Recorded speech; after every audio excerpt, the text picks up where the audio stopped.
За үзэгчдээ өнөөдөр 5 гараг нийслэл Улаанбаатар хотод 18 цаг тэг минут болж байна. Товсон цагта болцсон газар үзэгч тантай уулзахад бэлэн болжээ. Баяраад энэ өдрийн мэндийг хүргье. Баярлалаа үзэгчдээ та бүхэнд өрөө мэндийг хүргэе. За та бүхэн өнөөдрийн ажил өсөөдөр бүтэмжтэй байсан гэдэгт итгэлтэй байна. Нэвтрүүлэг маань эхэлж байна. За өнөөдөр бол ерөөхдөө гадаа бас нэг жоохон хүйтэн байв уу гэдэг тийм. Ерөөхдөө нэг жоохон жавартаа дуу байв уу гэдэг өдөр байлаа. Гисэн хідэж та бүгдийн маань ажил өсөөдөр бүтэмжтэй байсан гэдэгт итгэлтэй. Нэвтрүүлгийн өрөөг хэлээд өнөөдрийн дугаарыг ингэж эхлэе. Яг 18 цаг тэг минут болсон байгаа шүү үзэгчдээ цагаад харуулад аваарай. За нэвтрүүлгийн өрөө Монгол комментэд нэгтгэе. За ингээд одоо үндсэн юм руугаал ингээд яв орчихлоо шүү дээ. Тийм. Өчигдөр өнөөдрийн чинь цалин буусны маргааш өдөр гэж юм. Тэгээ уржигдрийн чинь цалин буухын өмнөх өдөр гээд ингээд нэрлдэг болчих манайх 15:31-ыг л улс орон даяараа хүлээж яадаг болсон юм шүү. Тэгээ Twitter, Facebook орчинд тэгдэг болсон байна. Шиний хоёрын тэ одоо энэтэй холбоотой бас янз янзын гайгүй шийдвэр захирамжууд юм гарах гэж байгаа юм байна. Нөгөө Баасан гарагийг архихгүй өдөр болгоё гэдэг асуудал ч юм бас өнөөдөр нэлээд өндөр дэд төвшөндөө барагдчихл ер нь батлагчаар хэмжээний болоод явчих шиг боллоо. Зүгээр. Тийм. Тэгээ нөгөө Баас ахыг боомлчоор Бямбагч яах вэ гэдэг чиглэнгээр асуудлуудаар бас нэлээд жиргүү бололтой. Тэгээ мэдээллийн цахим ертөнцид өрнөсөн үйл явдлын материалуудаас үзэгч та бүхэндээ бас хэрэгтэй юм болов. Монгол улс их оронд маань бас нэмэртэй юм болов. Ер нь бас одоо нэг хонглын үзүүрт бас асж байгаа гэрэл гэгээ юм болов гэж онцлоод би. Өглөө цэгийн сайт дээрээс дархан газрын тос боловсруулах үйлдвэрийг 15 онд ашиглалтанд оруулна гэсэн сайхан мэдээлэлээр бас өнөөдрийн Монгол комитетийг эхлэе гэж бодсон юм аа. За өнөөдөр Монгол Улсын засгийн газар хуралдсан Дархуул аймагт жилд 2 сая тонн газрын тос боловсруулах хүчин чадалтай төрийн өмчийн 2015 онд багтаан дуусах арга хэмжээг боловсруулсан дархан газрын тос төрийн өмчит үйлдвэрийг барих ажлыг бас өнөөдөр эрчимжүүлэх одоо шийдвэр төрсөн байна. Дархан газрын тос боловсруулах үйлдвэрийг барьж байгуулах зээлийн хэлцээрийг Японы холбогдох банктай энэ оны 2 дугаар сард багтаан хийхийг эдийн засгийн хөгжлийн сайдад за мөн 15 онд багтаан бүтээн байгуулалтын ажлыг дуусгах арга хэмжээг авч ажиллахыг уул уурхайн сайдад тус даалгасан байна. За ингээд 2 сард багтаан санхүүгийн хүүсвэрийг нь бол Японы компанитай хамтран шийдсэн байх нь. За ингээд 2015 оноос эхлэн Монгол улсад дархан газрын тос нэртэй шинэ боловсруулах үйлдвэрээс ажиллаж эхэлнэ гэсэн тийм бэлэгдэлтэй юм сайхан материалаар бас өнөөдрийн мэдээллийг эхлэе гэж бодсон юм. Энэ одоогийн зах зээлд худалдаалагдж байгаа шатхууныг 6-аас 8% хямд одоо нийлүүлэх ийм болцоотой гэж үзээд үндэслэл тооцоогоо боловсруулсан байна. 4 жилийн дотор өөрийн өртгөө нөхнөө гэсэн тийм тооцооллыг ч гэсэн бас гаргасан байж байгаа юм. Тэгээ Японы Toyota Engineering гэдэг корпорац бол тендерийг авсан ямар ч байсан энэ төсөл 2 сараас бол үндсэндээ шав тавих хэмжээнд эхлэнэ гэдэг асуудлыг бас өнөөдөр өглөөмийнхэн хүргэлээ. За 15 оноос эхлээд мөн чи хэлж ярьж ясан да гэдэг болов тийм 15 болоо шүү дээ тийм биш. Сонголын үзэрс гэрэл асна гэдэг шиг болж байна. Юу бахтай 15 тийм муу одоо 13 гачаал явж штэ. Тэгээд 2 жилийн дараа тэгэл одоо ямар ч байсныг ажил хэрэг болгохыг нэг холбогдох сайдд нь ингээд үргэлдээд явуучвал бас болмоор байна. Хэдэн жил бид нар бас нэг нефт боловсруулах үйлдвэрийн асуудлыг ярив да тийм байсан бол гэж яриад идэг. Байсан бол гэж яриад идэг. Манайх шатхуунаа боловсруулж исэн бол гэж яриад идэг. Тэгээд тийм боломж уг нь бол байгаад л байгаа байхгүй. Сэтгэл дутаал байсан болохоос биш. За энэ асуудал яригдлаа. За ингээд энийг би үзэгчдэд сайхан мэдээг хүргэсэн. Араас нь ямар асуудал яригдсан гэсэн чинь Монгол улсын хэмжээнд байж байгаа түүхийн нефтийн нөөц дуусч үл гэсэн материал яг энэ асуудалтай холбоотойгоор гараад ирлээ. Нөгөө дорнодын тал нутаг Тамсгийн сав газарт Хятадын Петрочайна Дачин Тамсаг компани олборлолт явуулж байгаа. Тэгээ энэ болол үндсэндээ 2020 он гэхэд нөөц нь дуусна гэсэн байдалтай асуудал яригдж эхэлж байна. За одоо бол үндсэндээ Тамсгийн сав газарт байгаа түүхийн нефтийн нөөц бол үндсэндээ бараг 80% хүртэл зөөгдсөн гэсэн тийм материал бас өнөөдөр мэдээллийн сайтуудаар явж байна. За тэндээс одоо юу гэдгийг дархан руу нефт зөөж авчирч боловсруулах гэсаар байтал өнөө үйлдвэр маань баригдаад иргэдэл чинь боловсруулах нефт нь байхгүй болсон байх юм шиг гэдэг асуудлаас яригдж байна. Тэгээд нэг энэ митийн эдийн засгийн тооцоо судалгаа үндэслэлүүдийг хийсэн байдаг байлгүй. Ямар ч байсан Монгол улс их оронд нэг ч гэсэн юм бүтээгдэжээвэл, босжээвэл зүгээр яг ямар ч байсан ард нь дарах асуудал бас болно үстэй гэсэн тийм илэгдэл байна. Монгол орны өнцөг болон бүр Монголын хөрс шороонд ор болгон бас баялаг байж байгаа учраас бас өөр одоо шинэ орд газрууд илрээд явах байлгүй гэсэн тийм гордлого байна.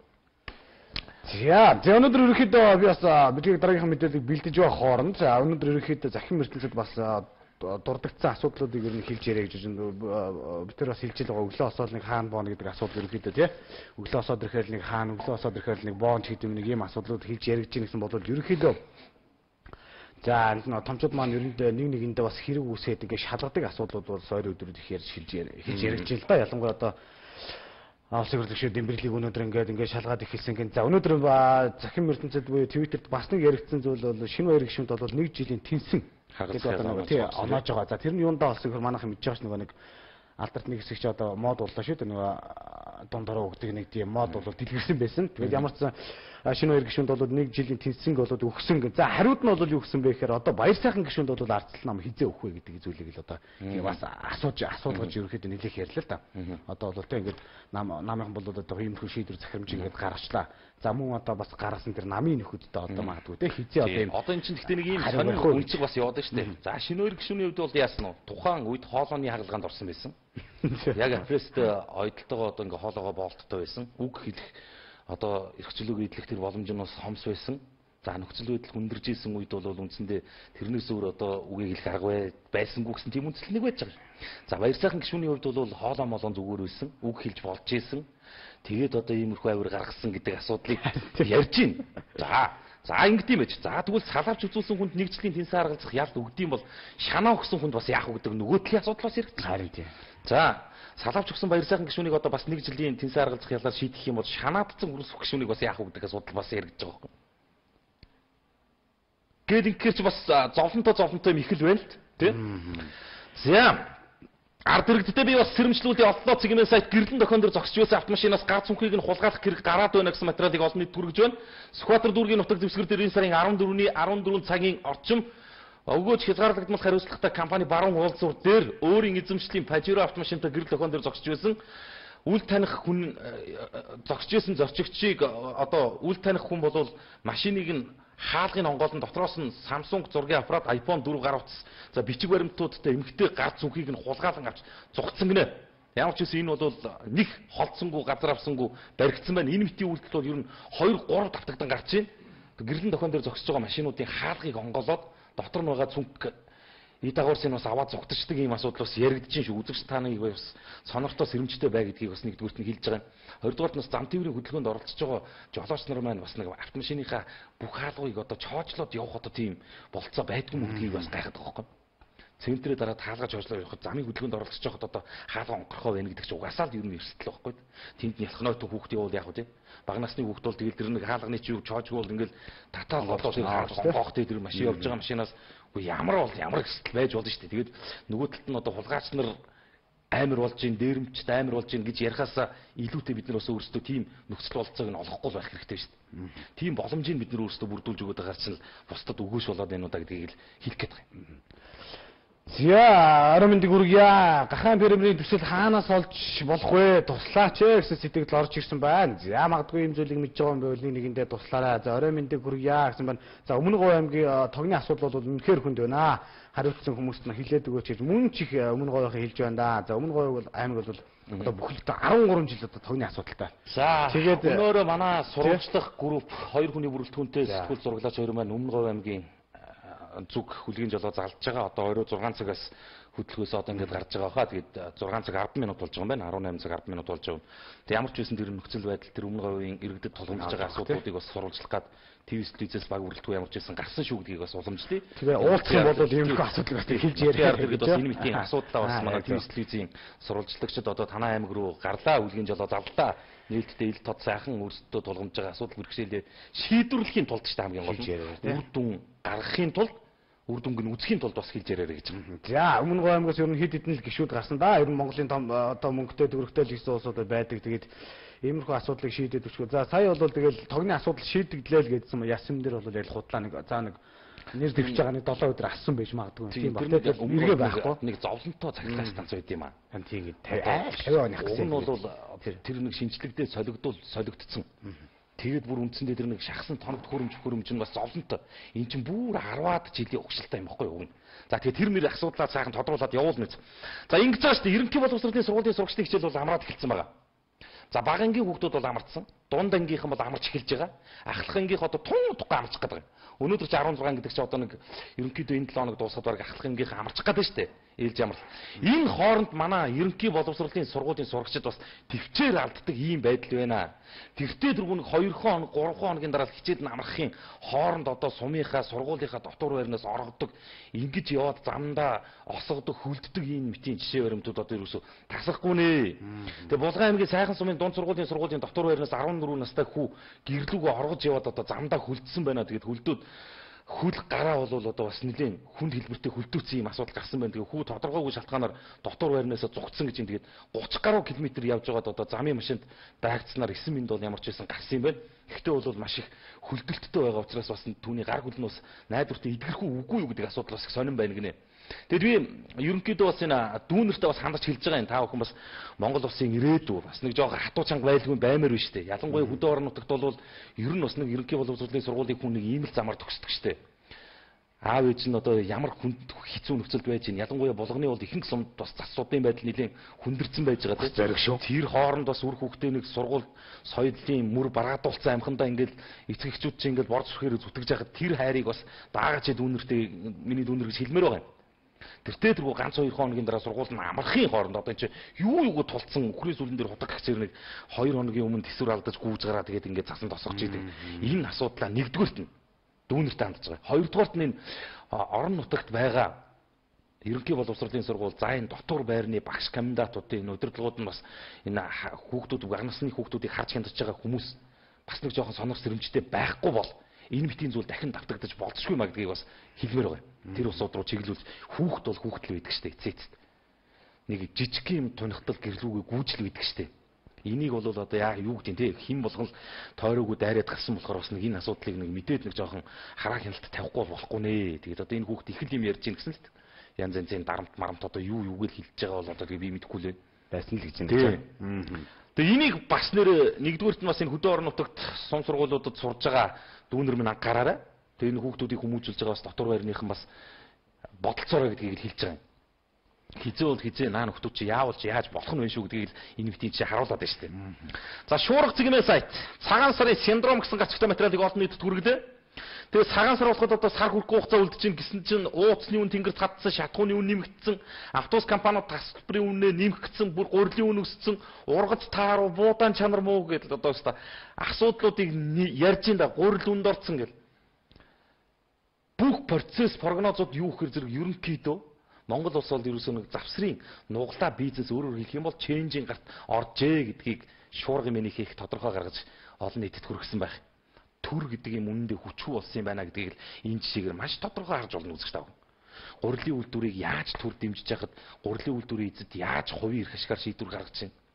Нефт импортлогчдыг яаж төр дэмжиж яхад тэдгээр компаниудын захирлууд яаж хуваараа шийдвэр гаргаж чинь. Одоо зүгээр одоо нэг дэмжин мянган зах дээр нэг хоньны ууц зарж байгаа нөхдүүдтэй хинийч хяналтгүйгээр хинийч зөвшөөрлгүйгээр ууцны үнийг хэдэн нүгрэг болгож чадж гин гэл ингээд бодоход бол ерөнхийдөө бизнесийн ямар ч одоо орчинд бол үндсэндээ төрийн оролцоо гэдэг юм бол байдгүй байна гэдгийг гэрчилж байна. Гижилтэй. Би бол санал нийт. Энэ нь бол үнэхээр сүүлийн өдрүүд нэмэгдэж байна. Арай л их орж ирж шүү дээ, тийм. Их орж ирж байгаа. За жолооны үнэлт хэдийг хэвсэн юм бэ? Энэ талаар хэлээд өгөөч гэсэн байна. За ер нь бол 24 цагаар бол тасралтгүй хийж байгаа гэдэг хэлсэн байгаа. За саяны мэдээлэл шуурга цэг юм байна. Сайт дээр одоо байрлсан байгаа. Тэгээд энэ дээр бол ерөнхий бас өмнө үн хан шиг бол эренгүүгээр бичсэн байгаа. Та бүхэн бас ороод үзээрэй гэдэг хэлээд. За арт сураг компани оюу толгой бонус өгөхгүй дунд нь хүмүүсийг хохироогоод байна гэсэн байна. Оюу толгоос хүн бүрийн сард $300 бонус аваад ажилчдаа 250 нь өгдөг байхад тэр мөнгийг одоо болтол өгөхгүй байна. Энэ бонусаа аммаар байна гэсэн сэтгэл орж ин цагаан сар болох ч одоо бас нэг бонус энэ төр нь бол өгчмөр юм дөө. Ерөнхийдөө бол бас Монголын уулуурхайн салбарыг тойрсон хил ам хэрүүл тэмцэл тасахгүй байна л да. Одоо жишээ нь нөгөө Монполметийн асуудал бол яг ид босоод ирсэн байж байна л да. Энд бас хэд хэдэн залуучууд бас ял шийтгүүлээд бас компани хооронд бас үүссэн зөрчил маргаанаас болоод ерөнхийдөө бас нэг хурд шороо бас нэг өөрийн гаргасан нэг багахан хэмжээний алдаа дутагдлаасаа болоод ер нь бас Монгол залуучууд наануу цаануу болж байгаа асуудал бас байна. Аль аль талдаа бодолцмоор болгоомжлмоор зүйлүүд байж байгаа. За энийг би бас нэвтрүүлгээ явцад бас тусад нь хүргэнэ. За өнөөдөр хөндөгдсөн бас нэгэн материал мэдээллийн Newsman сайт дээр гарсан.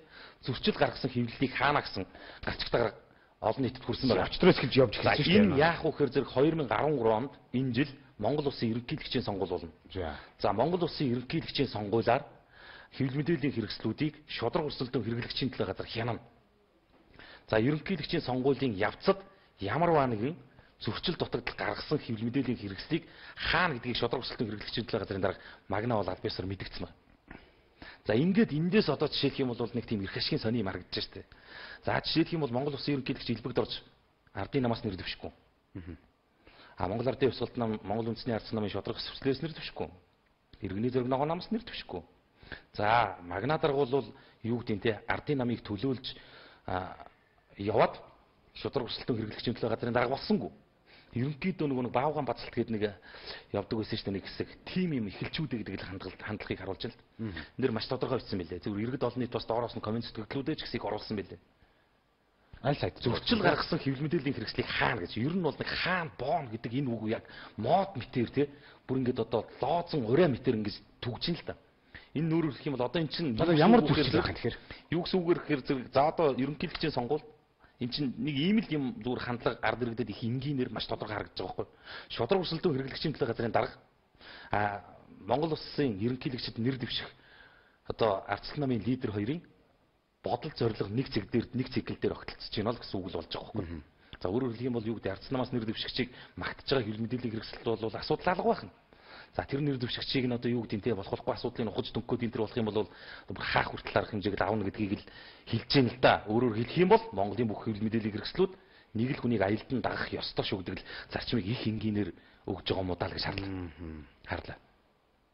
Би бол одоо чинь итгэхгүй байна л. Монгол ардын намаас нэр дэвшигчийг одоо юу гэдэг нь те нэр төрд нь халтсан байлаа гэхэд шудраг өрсөлдөөн хэрэглэгчийн төлөө газар тэнд одоо юу гэдэг нь те янз янзын амбицгүйгээр лоббигүйгээр шийдвэр гаргаж чадахгүй юу гэд бодоход сонин. Хаан боол төрчихгүйгээр одоо асуудал хандах уу хэр зэрэг эргэлзээтэй байж тэн чинь. Яа одоо ч бас тэгэл 20 телевиз мэлүүд яад бас санал болсон яриад байгаа тийм 21 телевизэд 45 хоногийн хугацаатай зөрчлөө арилгах тийм үүрэг даалгавар өгсөн байж байгаа. За энэ хугацаанд зөрчил дутагдлаа арилгаагүй тооног төхөөрөмжөө шинжилж чадаагүй нь бол баяртай хаагдана гэж. За интернет сайтуудыг бол угаасаа бацчихлаа тийм. Сайтуудын сэтгэгдлийг бол үндсэндээ түргэн дугуулж хэлчихлээ. За энэ бол аль биесээр шийдвэр гаргачлаа. Одоо үлдэж байгаа ганц нь бол сонирн болж байна л доо. За ингээд телевизүүдийг бацсны дараагаар дуртайч дургуйч ерөнхийдөө бол сонирнлуул орхон л тийм. Сонирнлуу орно л доо. За тэгээ сонирныг бол одоо юу гэдэг нь тийм ямар нэгэн байдлаар тэгэл үндслэл шалтгаануудыг олно л доо. Олж таарна шүү дээ. Тэр сонирнууд бас тодорхой хувь нь бол хаагдах байх. Хаалгаж байна да гэж. Энэ өөрөөр хэлбэл юу гэсэн үг юм гэхээр зэрэг хэвлэл мэдээллийн хэрэгслүүдэд Монголын төр ийм байдлаар хандж байна гэдэг бол Монгол улсынхаа иргэдийн үг хэл хэрэгжүүлүүнд л хамгийн бүдүүлгээр хандж байгаа л хэрэгэл гэж ойлгож байгаа байхгүй юу. Тэгэл өөртөө гой гой юм. Хэвлэл мэдээллийн хэрэгсэл гэдэг чинь өөрөө бас тийм үстэй. Тэртээ тэргүй юу гэдэг бүгд эзэнтэй ойлгомжтой бүгд мэддэг. Гэхдээ хэвлэл мэдээллийн хэрэгсэл гэдэг чинь Монголын ард түмний үгээ хэлэх олон нийтэд үзэл бодлого хүргэх одоо юу гэдэг цорын ганц эндрэнд байдаг байхгүй юу. Энэ бол иргэдийнхээ үг хэлэх эрхэнд нь халдж байгаа хэрэгэл гэж харагдаж байна. Амар юм аа. Өдөр тутмал хаан бом хориглон цоцлон гэсэн юм л одоо ерөөсөө хална. Тийм л юм явж байна. Нэрэ тоглоомч юм.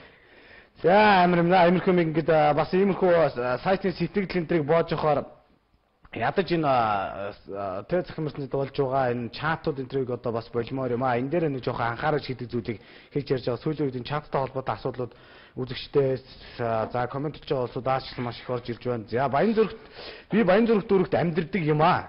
Шүн болсон хойгоор том барилгын машинууд туулгол дээр ирж барилгын хог ачаа асгаад байх юм. Энэ асуудлыг нэг шийдэж өгдөг анхаардаг энэ Баянзүрхийн одоо бас нэг жоохон одоо энэ засаг даргам гэдэг юм одоо хин мэрэгжлийн хэлэн тэр юм уу? Одоо шалгах хэрэгтэй болов. Гэхдээ туулгал дээр чинь барилга барилаа л гэж бид нэр яриад одоо хогоо асгаад тэгээд 100 болохоор одоо урсах үг бол олж байгаа юм байл бас анхаармаар л юм байна. За та бүхэнд орой. За автобусны кондукторууд арай сургууль амарцсан шүү дээ. Визагаар чинь явуулахгүй гээд мөнгө нэхэд байх юм а. Ямар учиртай юм бэ? Амраагүй хичээлтэй байгаа сургуулиуд бол зөндөө байгаа шүү дээ гэдэг зүйлийг хэлсэн. За кондуктортой холбоотой асуудлуудыг өчтөр бас ихтэй хэлж ярьсан. За зарим нь бол одоо ажил нь хэцүү байдаг энтриг бол битээр ойлгож байгаа. Гэхдээ харилцааны тал дээр жоохон анхаараач. Үнэ нэмнэ гэж жоод дулаан юмар байна. Тийм биз дээ. Харилцааны одоо бас тал дээр анхаараач энэ гэдэг хэлсэн байсан. За өнөөдөр үзэгчтэй бас нэг кондукторын бичлэгийг бол үзүүл энэ зүр хүний муу бол бити бэлгээс хэлцэж үзэж байгаа юм бишээ. Үнэхээр харилцаа бол ийм байна, харьцаа бол ийм байна, орчин бол ийм байна гэдгийг хэлж яриад байгаа шүү тийм үү? Жолоочийг үзүүлсэн тий. Тий, өчтөр жолоочийг үзүүлсэн. Өнөөдөр кондукторыг үзүүлээ. Тэгээд одоо одоо ямар асуудал ард иргэдээс ирээд байгаа юм бэ? Нийтийн дэвтэр асуудал ямар их байгаа юм бэ гэдэг. Нэг зүйлийг бол бас маш тод томрон ойлгоорой. Бид нар бас сайн мууга тогоон дотроо ярилцчээж зас залруулах асуудлыг л бас нэг аятайхнаар харж байгаа шүү дээ. Нин үгүнийг хэлэхэд юу гэдгийг түүнээс биш зүгээр одоо нийтийн тээврийн автобус компаниудад бас өрүүл мөшгөж байгаа жолооч болгон тим те. Тэнд одоо үйлчилж байгаа кондуктор болгон тим гэж хэлж байгаа юм биш шүү дээ. Аятайхан сайхан болсон өчигдөр Монгол комитетийг өндөрлөхдөө би бас хэлж лээ. Ерөнхийдөө нийтийн тээврийн автобус компаниуд бүгд буудлаа зарладаг болжээ гэж. Гэхдээ асуудал байна. Бага асуудлыг нуугаад өнгөрөхгүй. Байгаль бол одоо тэрийг үзүүлж харуулахаас арга байхгүй гэдгийг л бас хэлэх хэрэгтэй. Тэгээ ямар ч үсэн тэр бичлэгийг бол үзэгчдэд үзүүлнэ. Тэрнээс өмнө яах юм бэ?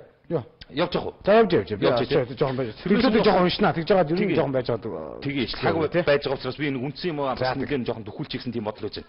За хууль бусаар архи үйлдвэрлэжсэн Солонгос иргэнийг цагдаагийн байгууллага өглөө гэсэн материал олон нийтэд хүрлээ. Тэгээд энэ мэдээллийн GoGo Women сайт дээр олон нийт төрсөн. Солонгос улсын иргэн Ким Сун Йонг гэх иргэн Чингэлтэй дүүргийн 4-р хорооны нутаг дэвсгэрт байрлах Кумар дэлгүүрийг ажилуулдаг байсан бөгөөд залгаа байдаг гэртээ зөвшөөрлгүйгээр архи үйлдвэрлэж байсан тухай өмнө энэ асуудал яригдчихсэн. Тэгээ ингээд Чингэлтэй дүүргийн мэрэгжлийн хяналтын газар тэгээ цагдаагийн хэлцтэйгээр хамтраад энэ асуудлыг бас хуулийн хүрээнд нь шийдэхээр болсон байна. Ямар ч байсан Монгол улсын нутаг дэвсгэрт хууль бусаар архи согтууруулахундаа үйлдвэрлэж байсан Солонгос улсын иргэн Монгол улсын нутаг дэвсгэрт хүчин төгөлдөр мөрдөгж байгаа хуулийн дагуу хариуцлага хүлээхэн гэж. Хоёрдугаарт нь Монгол улс өөрөө архитан согтуурах энэ байдалтайгаа тэмцэх хэрэгтэй болж байгаа гэдгийг энэ чинь харуулж байна.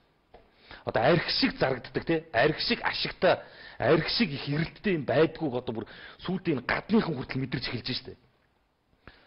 Одоо бүр нөгөө хідэн нэг одоо нэг соцнигм гэхээр манайхан ч нэг амар юм сэтгэхүйнд нь бууж идэв штэ. Тэр үед нэг Орос ах нарын барьж өгсөн хідэн үйлдвэрүүд одоо гутлын хевснийг л үйлдвэр кабинет гээл энэ тал руу чинь бүр үйлдвэрийн марианууд байсан тий.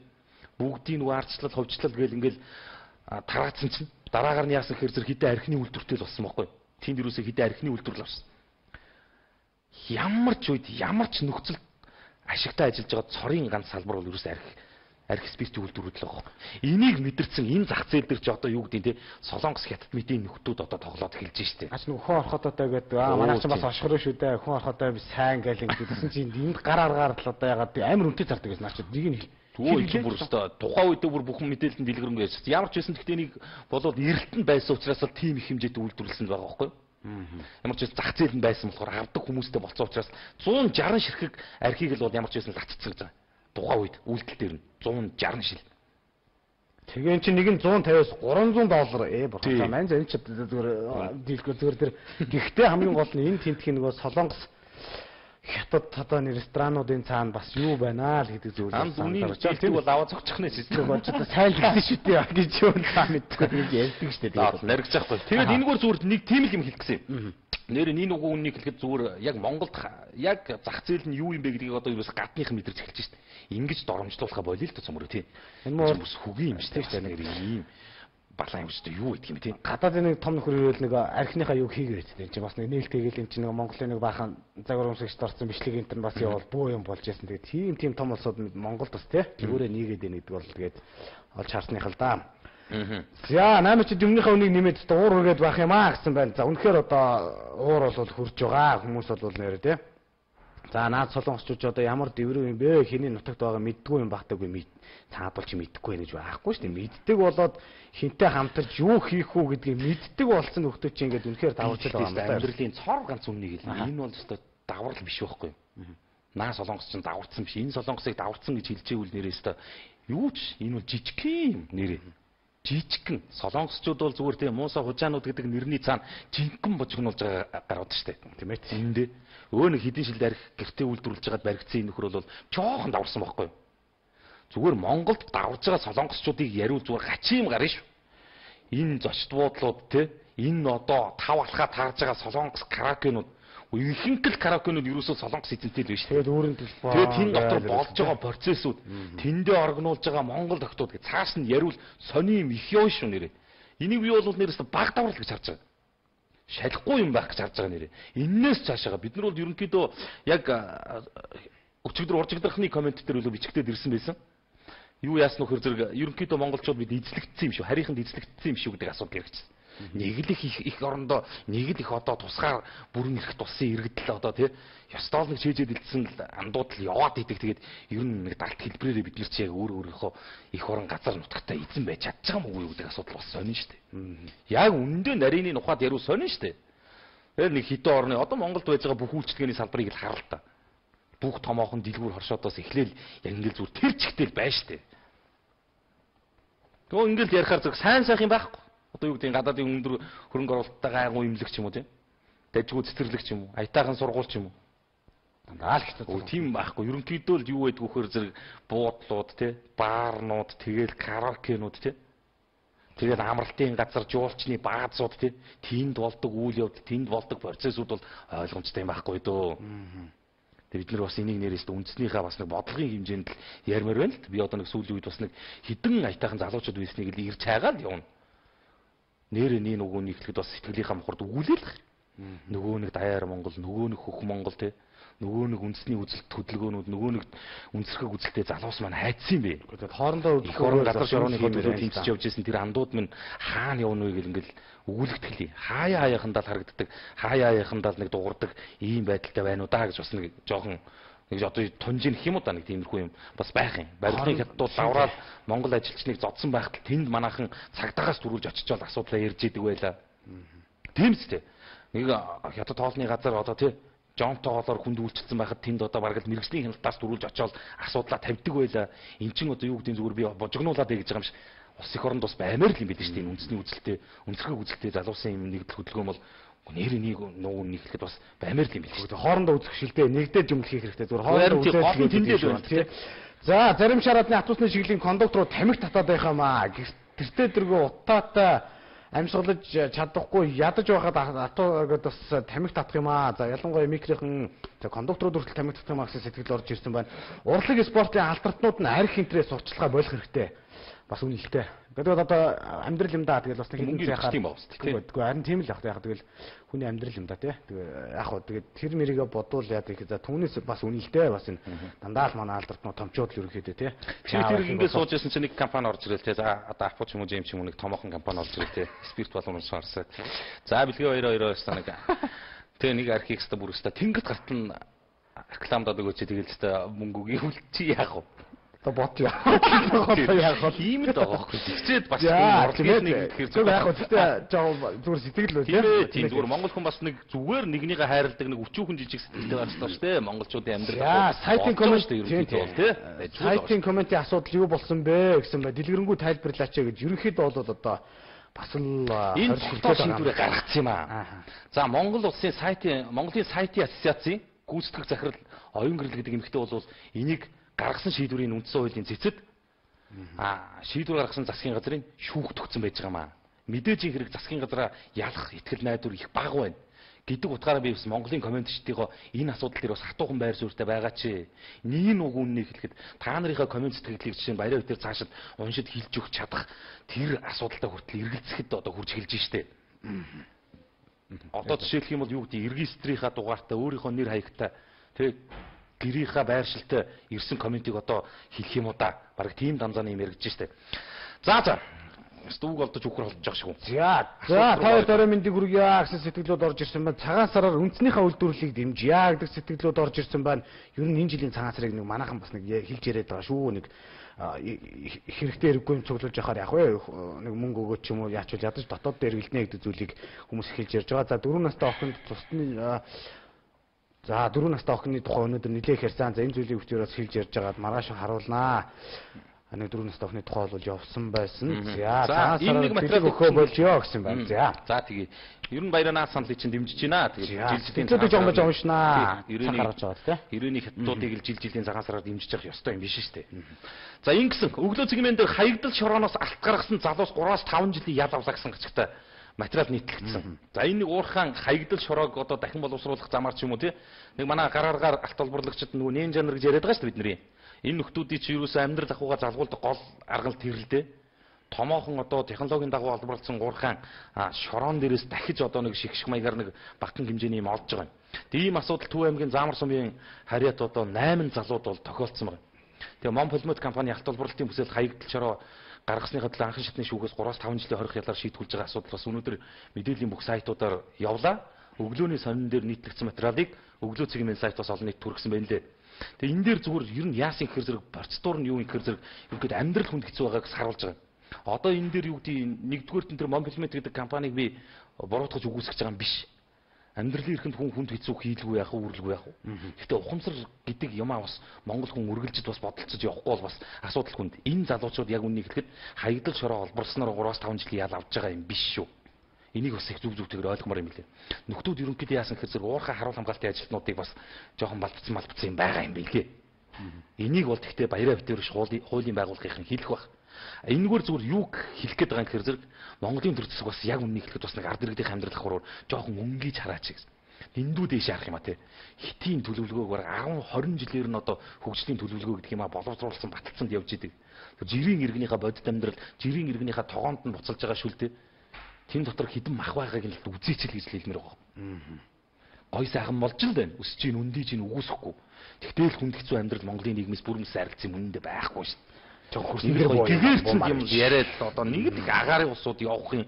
Тэгэл одоо сайхан залуучууд чаавас одоо тэгэл бас өрөвдөж л юм. Хүн ямар ч аран шин ямар ч характер гаргасан байж болно. Яг гоо компанийн бол их л сайхан боломжийг олгосон юм билээ. Гэхдээ шүүх бол нэгэнт үүссэн хэргийг бол тэгэл хуулийн дагуу шийдэн шүү дээ. За энэ залуучуудыг бити ингээ компанийн бол их аятаа ганцсан гэсэн. Энд юм хөвлийн хурал мурал хийлээ л. За яг гоо амьдралаа нэг алдаа гаргаа үз тээ. За юу гэдэг нь ингээд энэ хэргийн наануу цаануу болгоод одоо бид нар гомдлон татлаа гэсэн. Гэхдээ энэ чинь нэгэн хэрэг болоод тэр хууль хяналтын байгууллагад очсон байгаад компани гомдлохгүйгээд одоо юу гэдэг нь асуудал хэцүү шттэ. Энд тэгээд ер нь цаашаа явна бизээ.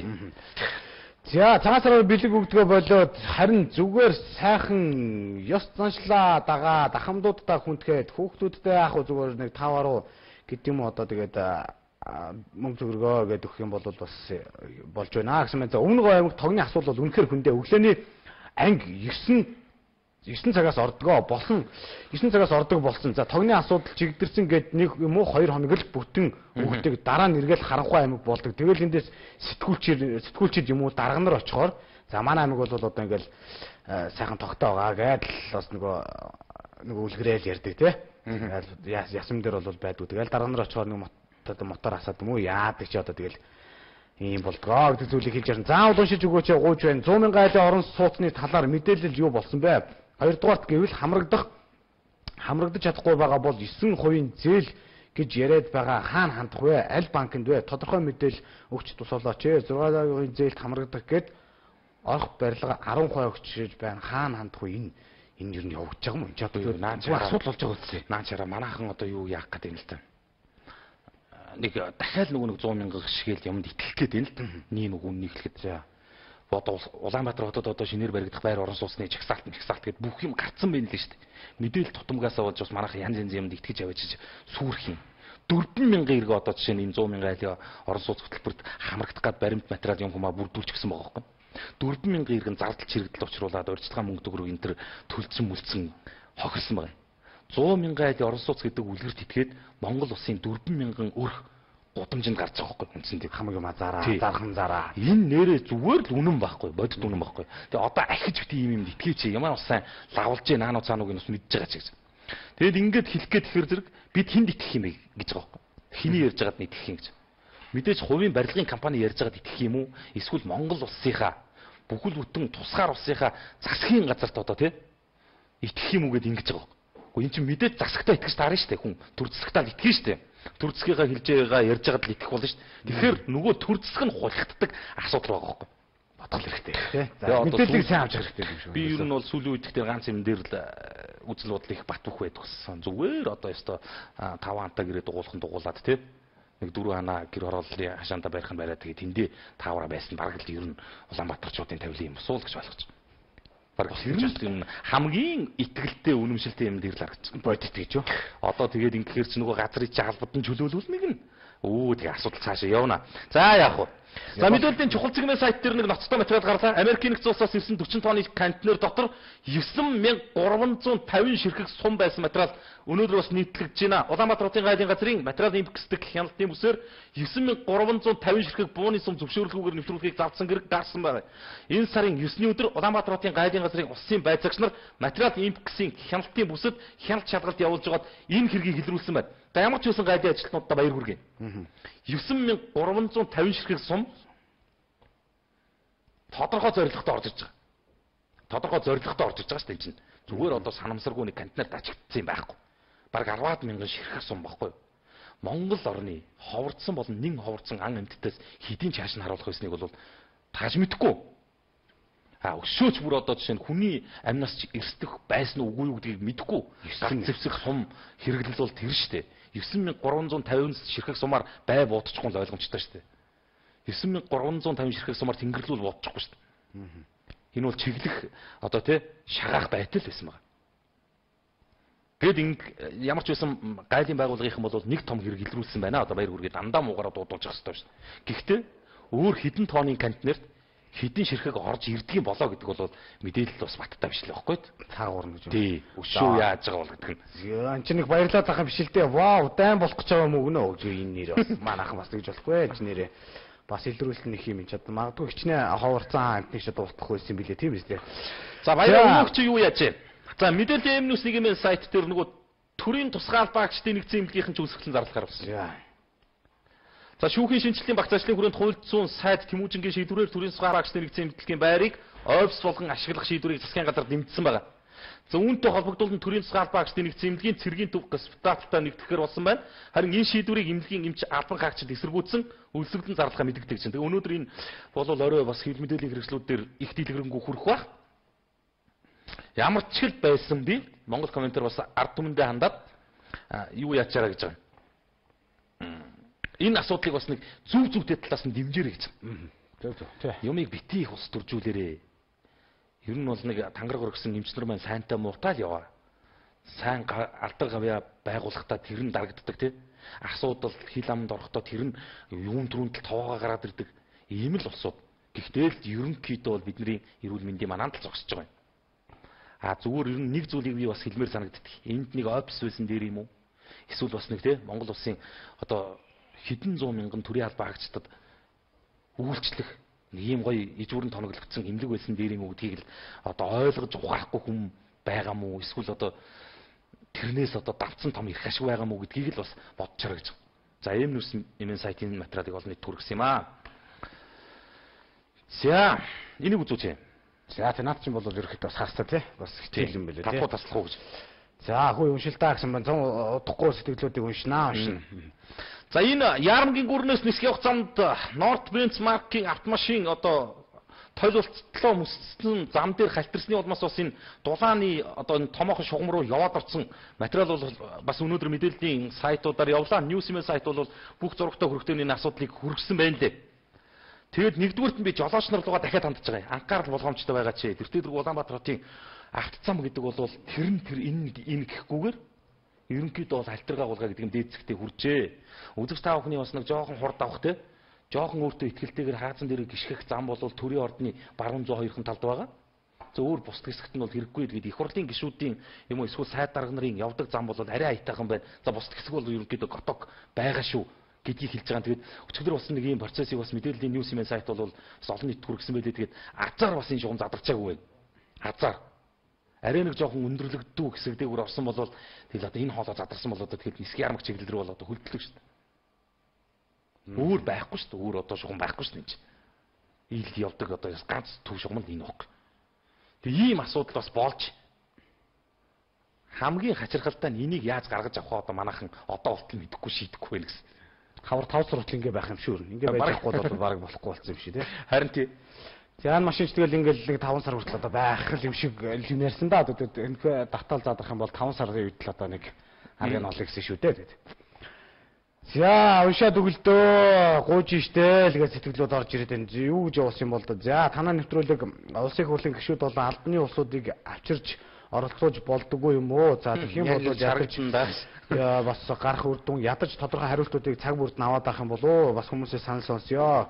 Хүмүүс маань ямар бодолтой байгаа юм болоо гэдгийг хэлсэн байна. За би сайн байна уу? Би олон улс судлалын дээд сургуулийн оюутан байна. Манай сургуулийн захирал үнтэй ном шахаж дарамтлж байна. За ном авахгүй бол дүнгээр боож за бүгдийг нь унгаж байна. Манай сургуулийн захирал сургуулийн менежер нь харилцаа муутай бид нарыг бол үнэхээр одоо сургууль оюутнуудаа ингэдэг. За ном шахтгаа гэдэг асуудлууд хэд хэдэн сургуулийн багш нартай холбоотой юм орж ирээд байгаа. За заавал уншиж өгөөрэй. Улаанбаатар төмөр замын удирдлагууд ер нь төмөр замын аж ахуйн нэгжийн дарга нарын өгөө аваа хэрэгс идэрч байна. Энэ нь албан тушаалын дайн мэтл одоо болцсон юм шиг л нэг ийм зүйл одоо болж байна да. Тэгэл дарга зэрэгээс солиддаг нэг ийм юмнууд болж байна. За захирлуудыг өөрчлөөд өгөө гэсэн сэтгэлүүд орж ирж байна.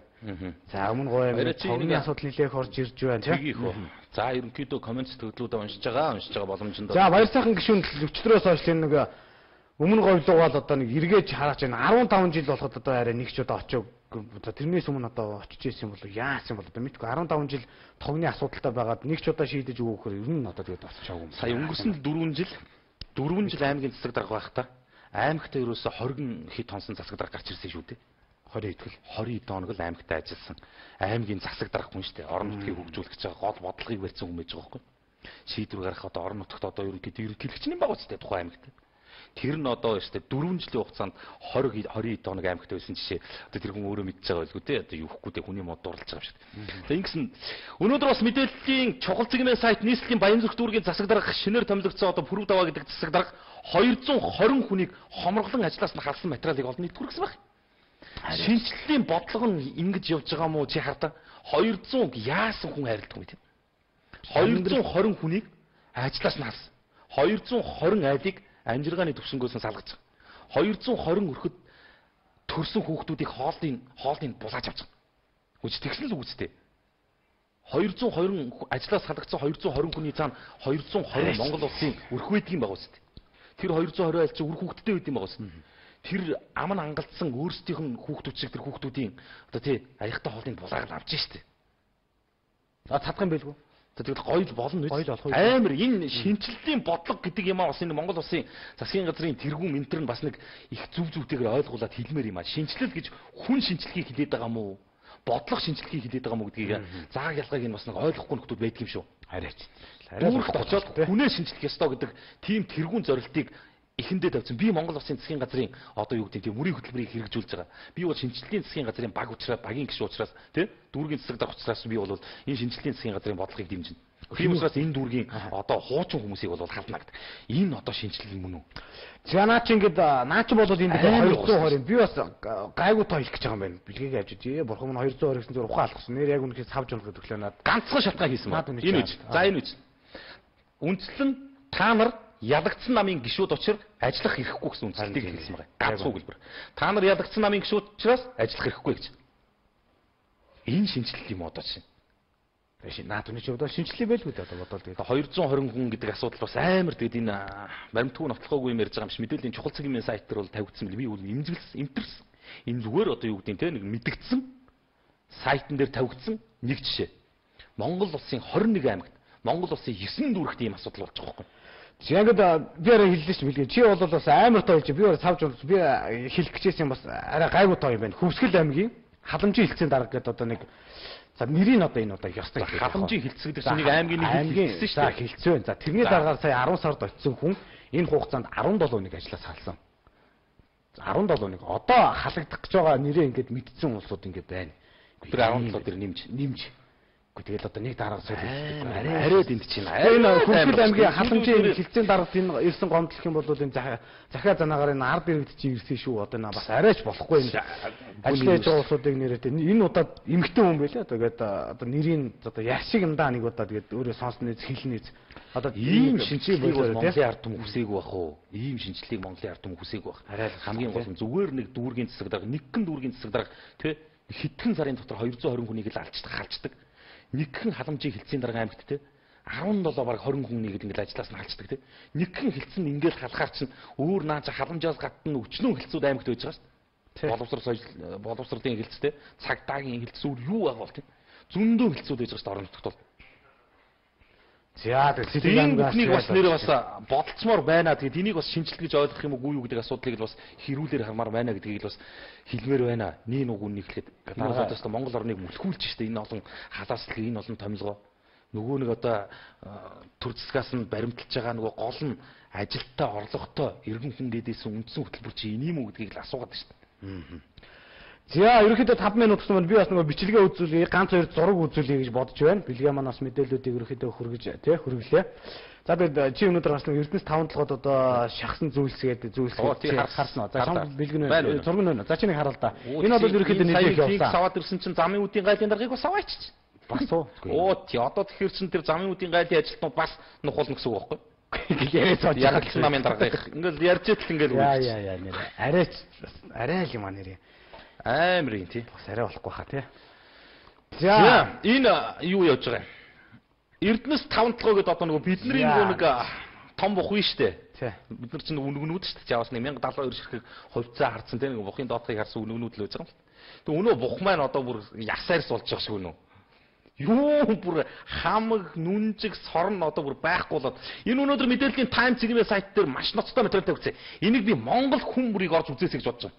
Эрдэнэс 5-7 төрийн өмчт компанид 7 орчим тэрбум төгрөгийн хиндэж хэрэггүй техник хэрэгслийг шахацсан асуудал улсын хурлын байнгын оргон дээр яригдж байгаа. 2011 оны 10 дугаар сард ашиглах боломжгүй болсон. Чанарын шаардлага хангаагүй зах зээлийн үнээс хэд өндөр буюу нэг ширхэг нь 160 сая төгрөгийн үнэтэй. Зах зээлийн үнэ нь бол ойролцоогоор 70 сая төгрөг. 70 сая төгрөгөөр зах зээлд байгаа нэг 160 сая төгрөгөөр авчираад 5-7-д чагсан байна. Тэгээд хятад улсад үйлдвэрлэсэн одоо нэг ширхэг нь ашиглагдах болсон. Одоо нэг нь ч ашиглагдах боломжгүй болсон юм ачааны автомашинуудыг худалдаа авсан байна. За мөн нэг ширхэг нь 100 сая төгрөгийн үнэтэй 30 ширхэг хүнд даацын автомашины дуг авсан байна. Нэг ширхэг нь 100 сая төгрөгийн үнэтэй. Тэгээд нэг ширхэг нь 20 сая төгрөгийн үнэтэй 98 ширхэг байнгын буудаж идэг дуг авсан байна. Юу гэсэн үг хамгийн хямдханаас нь нэг нь 20 сая төгрөгөөр үнэлж авч байгаа. Нэг дугуйг 21 ширхэг дугуйг одоо энэ байна. Нэг ширхэг дугуйг 20 сая төгрөгөөр үнэлж авч байгаа. За бод дугуйг одоо энэ чидтэй дугуй юм баг гэж. За энэ бол одоо ширхэг нь 100 сая төгрөгийн үнэтэй дугуй. Энэ нөгөө бууддаг 20 сая төгрөгийн үнэтэй дугуй. Эндээс 98 ширхгийг шахсан байж байгаа. Нөгөө 5-7-од. Тэгээ нөгөө бидний нөгөө хувьцаа авах гад хувийг хүртэх гээд байгаа нөгөө том бух маань ерөөсө бараг турууд эцээд өгчөж байгаа юм шиг байна. Тэгээ нэг хятадын нэг компанитай ингээд өгсөн хувилдсан тохирцсон. Энэ машинуудыг ашиглах боломжгүй. 5-7-од бол ямар ч байсан тээвэрлэх их нөхцөл боломжгүй гэдэг ингээд акт гаргаад актлагдсан. Одоо нэг төмөрөнд тушаа бол нэг хэдэн төгрөг олох боломжтой. Өөр ямар ч зэвсэг юмнууд гэж хааж ерөнхийдөө бол. Янзар бол харагдсан. За ингээд ерөнхийдөө найруулагч маань тохио гэсэн байна. Би ганцхан минут хүрэхгүй. За 30 секундын нөгөө бичлэг юм байна. За энэ бичлэгийг нэг үзүүлчихье гэж бодож байна. За энэ нөгөө бас л энэ нөгөө автобусны үнийн хүчтэй холбоотой харьцаа жолоочийг одоо битээр үзүүлж ясан бол энэ одоо нэг боёвик кондуктор одоо тий. За кондуктор одоо найруулагч ерөөсөө дуусах гэж байна. За энэ жоохон харах. За микро салгаад өгсөн доош нь барьчих.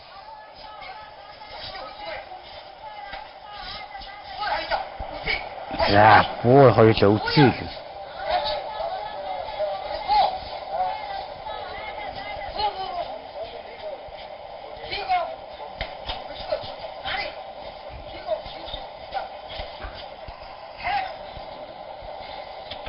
Үний болгоо тархимах гэж бодож байгаа юм уу? Заалах тий.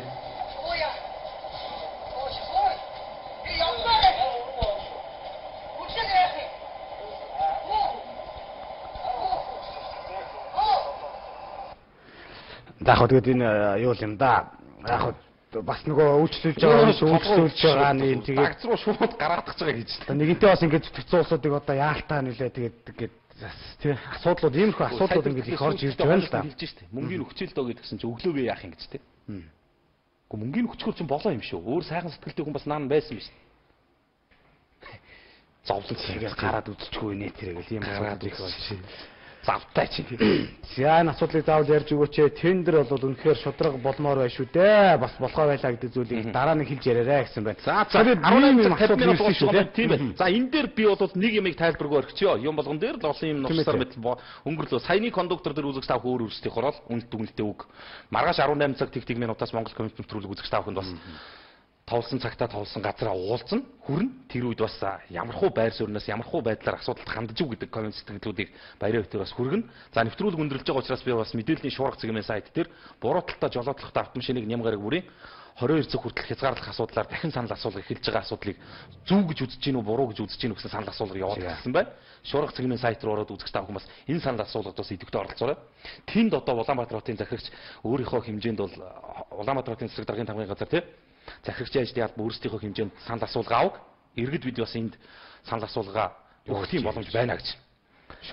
Шуурга цэгмийн. За өндөрлөе. За нэвтрүүлгээрээ гэлээд маргааш 18 цагт эргээд уулзъя. Монгол комментэд нэгтгэе.